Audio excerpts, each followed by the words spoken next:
बिस्मिल्लाहिर्रहमानिर्रहीम।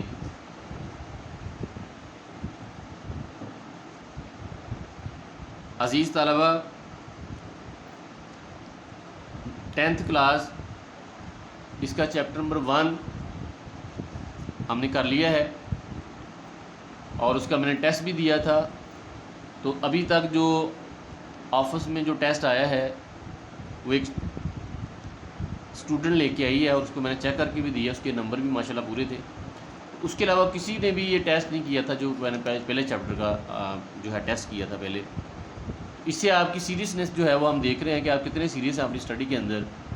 एक टेस्ट के अलावा कोई टेस्ट भी ऑफिस में सबमिट नहीं करवाया गया। तो मेहरबानी है, आप वालदैन से भी अगर वो मेरा लेक्चर सुन रहे हैं तो गुजारिश है कि वो अपने बच्चों पर ख़ुसूसी तवज्जो फरमाएँ। ये लापरवाही जो है ये फिर ख़तरनाक हो सकती है इनके लिए। आज हम चैप्टर नंबर 2 स्टार्ट करेंगे। चैप्टर नंबर 2 आप समझे एक एक्सटेंशन है चैप्टर नंबर 1 की। चैप्टर नंबर 1 हमने पढ़ा था क्वाड्रेटिक इक्वेशन के बारे में, और क्वाड्रेटिक इक्वेशन को जब हमने सॉल्व किया तो उसके 2 रूट्स हमारे सामने आए थे। यानी जब हम कंप्लीट स्क्वायर मेथड से क्वाड्रेटिक इक्वेशन को सॉल्व करते हैं तो 2 रूट्स उसके हमारे सामने आते हैं जिसको हम क्वाड्रेटिक फार्मूला भी कहते हैं। वो बेसिकली जो क्वाड्रेटिक फार्मूला हमारे पास था वो क्वाड्रेटिक इक्वेशन के रूट्स थे। जैसे we know that roots of the equation, ये जो इक्वेशन है इसके ये 2 रूट हैं जो हमने निकाले थे जिसको हम क्वाड्रेटिक फार्मूला कहते हैं। तो ये 2 रूट्स हैं क्वाड्रेटिक इक्वेशन के। अब इन 2 रूट्स में से ये जो चीज़ है जिसको हम रेडिकेंड कहते हैं b² - 4ac जो अंडर रूट के नीचे है, इसको अगर हम सेपरेट वैसे लिख दिया जाए b² - 4ac तो इसको हम कहते हैं डिस्क्रिमिनेंट। क्या कहते हैं? डिस्क्रिमिनेंट, यानी फ़र्क कुनिंदा कहते हैं। अब हमारा अगली एक्सरसाइज जो है वो इसी फार्मूले से, इसी फ़र्क कुनिंदे से जो है वो हम किसी भी इक्वेशन के रूट्स की टाइप्स बताएंगे कि वो इक्वेशन है उसके रूट्स की टाइप्स कौन सी हैं, वो भी मैं आगे आपको बताऊंगा अभी फर्दर। तो अभी हमारे पास जो डेफिनेशन है वो डिस्क्रिमिनेंट की हमने डेफिनेशन जो है वो देखनी है। वो यहाँ से स्टार्ट होगी कि we know that 2 roots of the equation ax² + bx + c = 0। ये 10th class book page number 19 पर ये डेफिनेशन है जो आपने करनी है। इसकी ये 2 रूट है -b + b² - 4ac का √/2a and -b - b² - 4ac √/2a। ये जो 2 रूट्स हैं ये इस इक्वेशन को सॉल्व करने के बाद ये इसके 2 रूट्स हैं जिसको हम क्वाड्रेटिक फार्मूला भी कहते हैं, जिससे हमने क्वेश्चन किए। The nature of these roots depend on the value of the expression. यानी जब हम रूट्स की नेचर देखना चाहें कि ये इसकी नेचर क्या है तो इसका डिपेंड करता है कि b² - 4ac की वैल्यू क्या निकलती है। यानी इसकी नेचर ऑफ रूट्स जो है, किसी भी इक्वेशन का जो नेचर ऑफ रूट्स है वो b² - 4ac जिसको हम डिस्क्रिमिनेंट कहते हैं, इसकी वैल्यू पर, इसके आंसर पर डिपेंड करता है कि वो कौन सा, वो भी हम डिस्कस करेंगे आगे। Which is called discriminant of the quadratic equation और the quadratic expression ax² + bx। तो ये आपका डेफिनेशन है डिस्क्रिमिनेंट की। अब इसके बाद ये हमारे पास एक है nature of the roots of the quadratic equation through discriminant. यानी डिस्क्रिमिनेंट की मदद से हम किसी भी क्वाड्रेटिक इक्वेशन के रूट्स की नेचर बता सकते हैं कि वो उसकी नेचर क्या है। उसकी ये 4 पॉइंट्स बड़े अहम हैं, ये मैं अभी आपको बताऊंगा, जिसको आपने जहन में भी रखना है और इसको हम आगे डिस्कस भी करेंगे। और यही आज का हमारा लेक्चर होगा, एक डेफिनेशन और ये रूट्स की टाइप।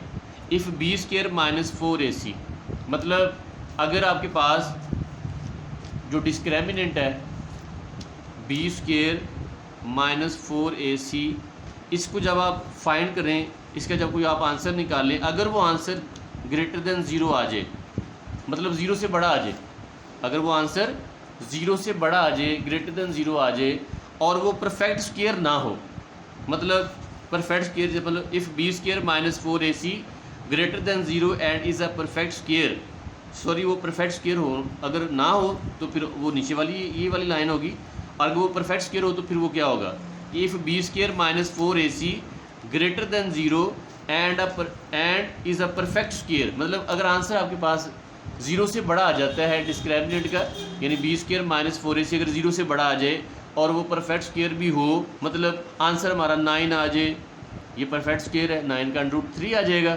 121 11 आ जाएगा, 81, ये सारे परफेक्ट स्क्वायर हैं। अगर इस तरह के आंसर आ जाए डिस्क्रिमिनेंट के, तो जो नेचर ऑफ द रूट्स होगी उसकी इक्वेशन की, if b² - 4ac greater than 0 and is a perfect square then the roots are, तो रूट्स हमारे पास रैशनल होंगे, रियल और अनइक्वल होंगे। कब होंगे? जब b² - 4ac 0 से बड़ा भी हो और वो परफेक्ट स्क्वायर भी हो। जैसे परफेक्ट स्क्वायर का मतलब है कि आपका आंसर डिस्क्रिमिनेंट का 9 आ जाता है, 1 आ जाता है, 81 आ जाता है, 100 आ जाता है, यानी वो डिजिट आ जाए, वो रैशनल नंबर आंसर आए कि जिसका आप स्क्वायर रूट फाइंड कर सकते हो। तो फिर जो है जो रूट्स की टाइप बनेगी हमारे पास, देन द रूट्स आर, उस इक्वेशन के जो रूट्स है वो रैशनल होगा, रियल होगा और अनइक्वल होगा। इसी तरह अगर b² - 4ac ग्रेटर देन 0 तो आ जाए, लेकिन वो परफेक्ट स्क्वायर ना हो, मतलब वो क्या आपके पास है कि and is not a perfect square, मतलब वो परफेक्ट स्क्वायर ना हो, मतलब वो क्या आ जाए, वो 8 आ जाता है, 7 आ जाता है, 10 आ जाता है, 11 आ जाता है, 15 आ जाता है, इस तरह के डिजिट आते हैं जो जिन डिजिट का स्क्वायर रूट आप फाइंड नहीं कर सकते। दैट मीन कि वो परफेक्ट स्क्वायर फॉर्म में नहीं है, लेकिन वो पॉजिटिव होंगे, ग्रेटर देन 0 होंगे। तो फिर जो रूट्स की टाइप होगी हमारे पास, then the roots are irrational होगा, रियल और अनइक्वल होगा। इसके बाद आपका जब डिस्क्रिमिनेंट 0 के बराबर आ जाएगा, यानी आप डिस्क्रिमिनेंट फाइंड कर रहे होंगे किसी भी क्वाड्रेटिक इक्वेशन का, अगर वो b² - 4ac 0 आ जाता है, तो जो रूट्स की टाइप है वो रूट्स हमारे पास इक्वल होगा, then roots are rational, real and equal.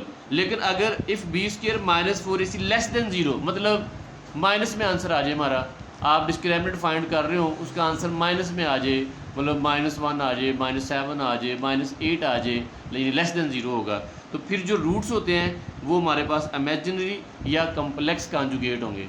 तो ये अजीज़ तलबा व तालिबात, ये 4 पॉइंट जो ज़हन में रखिएगा कि अगर आपका डिस्क्रिमिनेंट ग्रेटर देन 0 हो और वो परफेक्ट स्क्वायर फॉर्म में हो, तो रूट्स जो होंगे वो रैशनल, रियल और अनइक्वल होंगे। अगर आपका डिस्क्रिमिनेंट ग्रेटर देन 0 हो लेकिन वो परफेक्ट स्क्वायर फॉर्म में ना हो, तो जो रूट्स हैं वो आपके पास इररेशनल, रियल और अनइक्वल होंगे। लेकिन अगर आपका डिस्क्रिमिनेंट जो है वो 0 आ जाता है, आपका डिस्क्रिमिनेंट जब 0 आ जाएगा, तो जो रूट्स हैं वो रूट्स आपके पास जो इस इक्वेशन का है वो इक्वल होगा। लेकिन अगर आपका डिस्क्रिमिनेंट 0 से लेस देन आता है, यानी लेस देन 0 आता है, यानी माइनस में आ जाता है, -1 -8 इस तरह के कोई फिगर या डिजिट्स आएंगे नेगेटिव फॉर्म में, तो दैट मीन वो लेस देन 0 है। तो जो आपका रूट्स होंगे वो इमेजिनरी और कम्प्लेक्स कॉन्जुगेट होंगे, then roots are imaginary and complex conjugate. तो ये काइंडली आपने ये चारों टाइप जो है ये लाजमी इसको आपने देखना है बुक पेज नंबर 19 से, ये मैंने आपको समझा भी दी हैं, आप इसको समझिएगा। अगर कोई प्रॉब्लम हो, बाकी तो हम क्वेश्चनों में भी क्लियर करते जाएंगे जब हम कल एक्सरसाइज करेंगे 2.1। तो ये हमारा आज का लेक्चर था। आपकी समाअतों का शुक्रिया। अल्लाह मेरा और आपका हामी हो, नासर हो। अस्सलामु अलैकुम।